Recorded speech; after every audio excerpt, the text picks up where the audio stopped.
Estamos de regreso en Acción 10 en la mañana. En nuestro segmento Niñez en Acción vamos a hablar sobre un tema muy importante a propósito de que el próximo lunes ya regresan a clases los que son estudiantes en nuestro país, primaria, secundaria, preescolar. Lamentablemente muchas veces los estudiantes son víctimas de lo que se llama bullying escolar. Por supuesto, para hablar sobre esto y cómo tratarlo desde la casa, cómo detectarlo, que nos acompaña acá la doctora Nicole Mendoza, a quien le damos la bienvenida y agradecemos siempre que pueda hablar con nosotros de estos temas tan vitales, ¿verdad?, para el desarrollo de los niños y por supuesto de la sociedad. Bienvenida. Buenos días, gracias a ustedes por la invitación y abordar esta temática que es de suma importancia. Usted muy bien ya lo decía, el próximo lunes ya los muchachos, los niños, los adolescentes entran a los colegios, a las aulas de clase, y es importante que tengamos información con respecto a esta temática que suele darse mucho, tanto en los colegios y muchas veces desde el hogar. Perfecto, doctor. Iniciar consultando primero de qué hablamos cuando nos referimos exactamente a lo que es el bullying escolar. Solamente dentro de las aulas, pasa en los pasillos, pasa en los baños, incluso en el transporte escolar. Cuando hablamos de bullying escolar nos estamos refiriendo específicamente a un acto de violencia. Recordemos que el bullying es burla, es humillación, es descalificación, y tiene que ver con el bullying físico, con el psicológico, con el verbal, con el emocional, porque son diferentes formas de ejercer violencia y maltrato de un compañero de clase o de varios compañeros de clase en contra de uno. Para que podamos decir que está viviendo o sufriendo un bullying escolar, debe de darse de manera continua y de manera sistemática. Por ejemplo, si se aísla a un niño y eso es esporádico, no estamos hablando de un bullying escolar. Pero si constantemente le estamos diciendo a ese niño, no, vos no podés entrar al equipo de fútbol porque vos no podés patear la pelota, sos muy lento o sos demasiado gordo y no podés correr y necesitamos a alguien más ágil y vos no sos ágil. Si eso se nos está dando, por ejemplo, de manera continua, entonces este niño está siendo víctima de un bullying. Se puede dar en los pasillos, como usted me preguntaba, perfectamente se puede dar en el baño, casi siempre es ahí donde se da. Por ejemplo, están a la hora del recreo y entran y te dejan enllavada la puerta del baño y eso crea un temor inmenso en el niño o en la niña. Entonces, eso también es un bullying escolar. La mayoría de los niños que son víctimas de este bullying tienen ciertas características o son aquellos niños que tienen un sobrepeso o aquellos niños extremadamente delgaditos o los que usan lentes o que tienen alguna condición. Entonces, ellos son como el punto blanco para ser víctima de bullying. En el caso de las niñas también vemos muchísimo, en el caso de los aspectos físicos y los varoncitos son mucho a tender a decir, sos la más fea del salón, sos la más fea del colegio. Sí. O sea, son cosas que uno como niño también vive dentro del aula de clase y a uno lo acomplejan, lo aíslan del resto del grupo y realmente empezás a un proceso en el que te lo crees y eso afecta obviamente tu desarrollo dentro del aula de clase y por supuesto también a la hora de lo que es la captación de lo que son las enseñanzas dentro del centro escolar.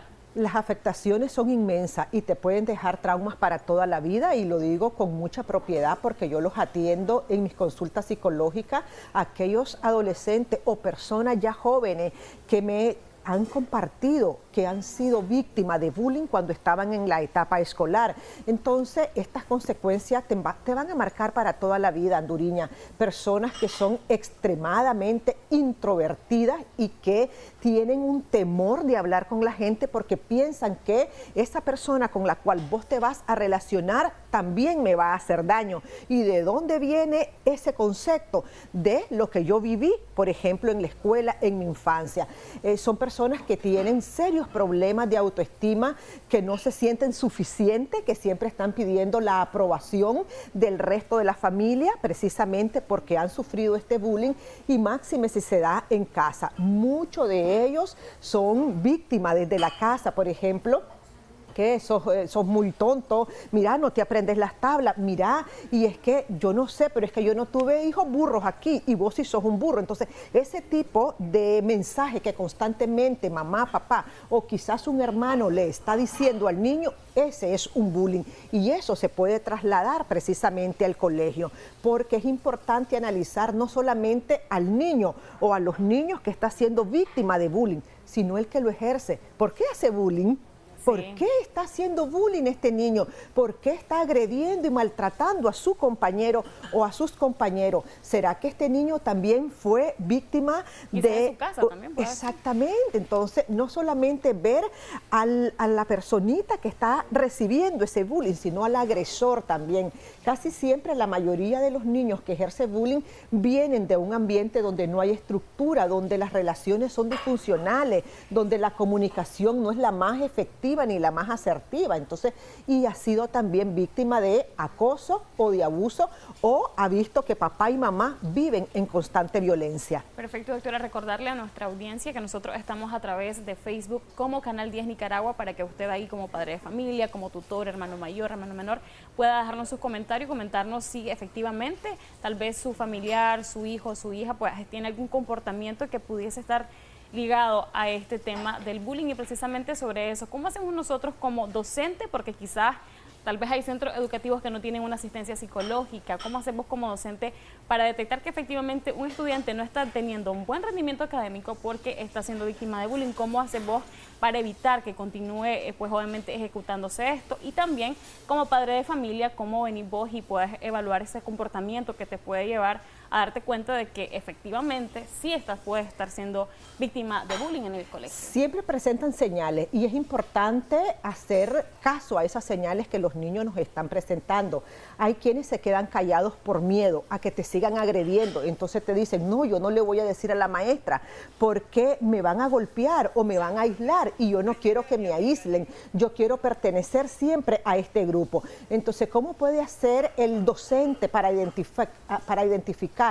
Hay que observar la conducta, el comportamiento del niño. Si ha sido un niño que participa, que siempre está puntual en sus clases, que está llevando constantemente sus tareas, que es un niño muy disciplinado y de pronto cambia toda esa conducta, ya no quiere sentarse a la par de algún compañero, entonces hay que observar, hay que llamarlo, hacer un trabajo individualizado. Muchas veces se nos dice de que es algo muy complejo hacer trabajos individualizados desde la escuela, pero es muy necesario porque recordemos que como educadores y como docentes estamos llamados también a ver la parte emocional de nuestros alumnos, no solamente dar las clases, sino también identificar cómo están las emociones de nuestros niños y desde el hogar, desde la familia, poder preguntarle a nuestros hijos cómo te fue ahora, qué hicieron, que no caigamos en ese interrogatorio, pero sí en auscultar.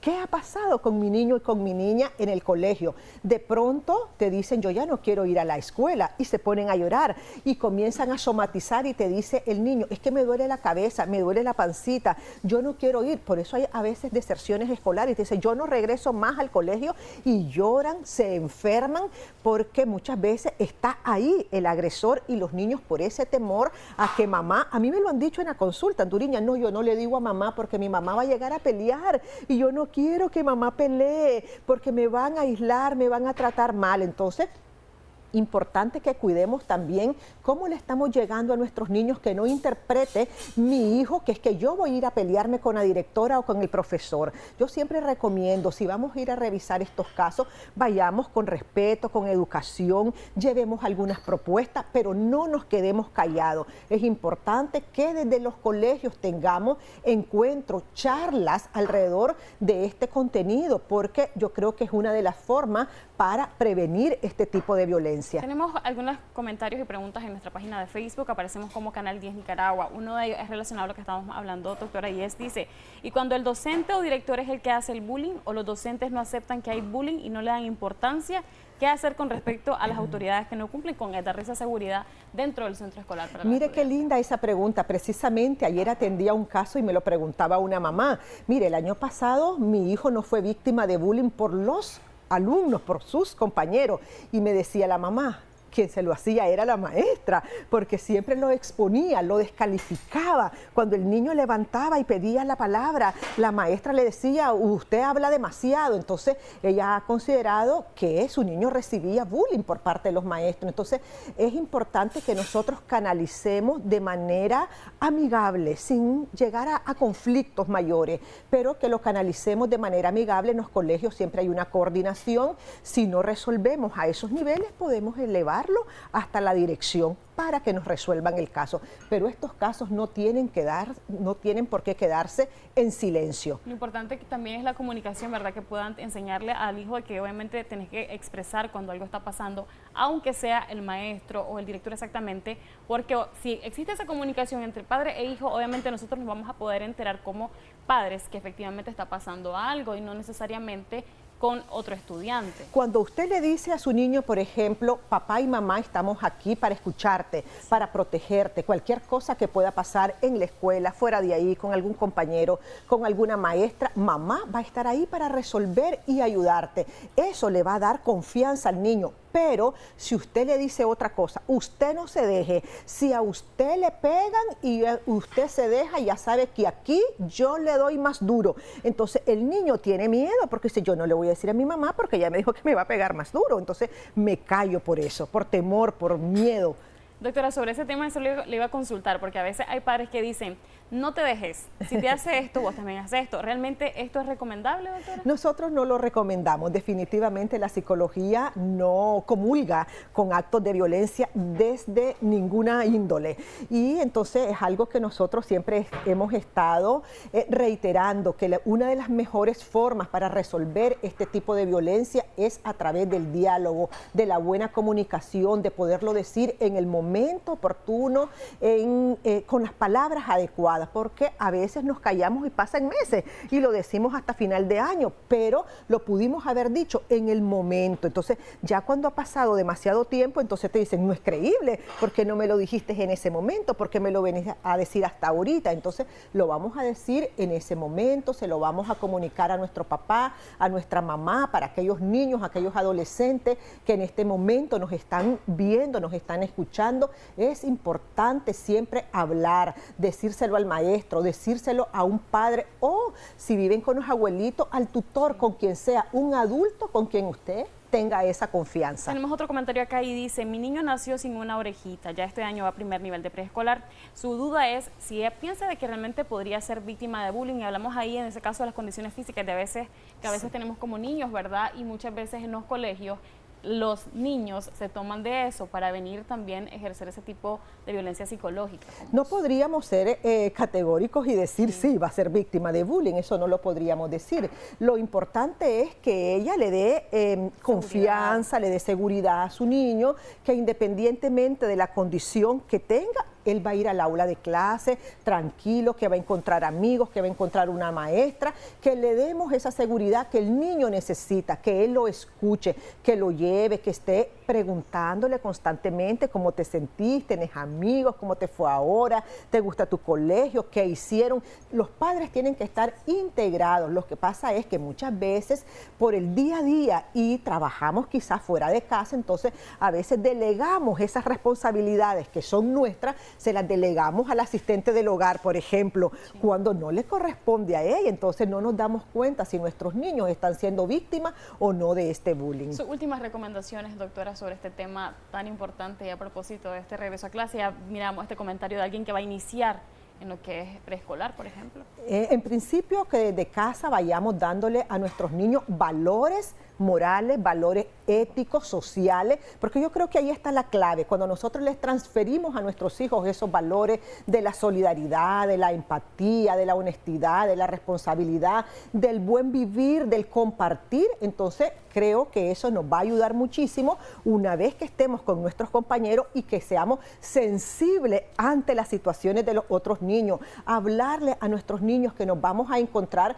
con condiciones diversas, con otros niños, que pueden ser niños que son muy activos que otros, pueden ser niños que tengan alguna condición de autismo, por ejemplo, y se debe de respetar independientemente de la condición o de la apariencia física que puedan tener nuestros niños. Muchísimas gracias por esa información tan importante, doctora. Nosotros esperamos que realmente los padres de familia, tutores, puedan ejercerlo con los niños en la casa, porque sí, efectivamente, si desde el hogar nosotros inculcamos esto, va a haber un respeto, eso va a prevalecer siempre desde preescolar, y lamentablemente a veces no sabemos que son acciones que ejercemos contra otros estudiantes que realmente podrían marcar su vida. Entonces tenemos que pensar a futuro en esas personas y que obviamente si no hacemos esto van a tener un buen futuro y obviamente no van a tener un efecto negativo. Nosotros así hacemos un corte comercial, doctora, y en pantalla aparece el contacto telefónico de ella si usted quiere establecer un contacto para poder resolver alguna situación relacionada a este tema. Corte comercial, ya regresamos.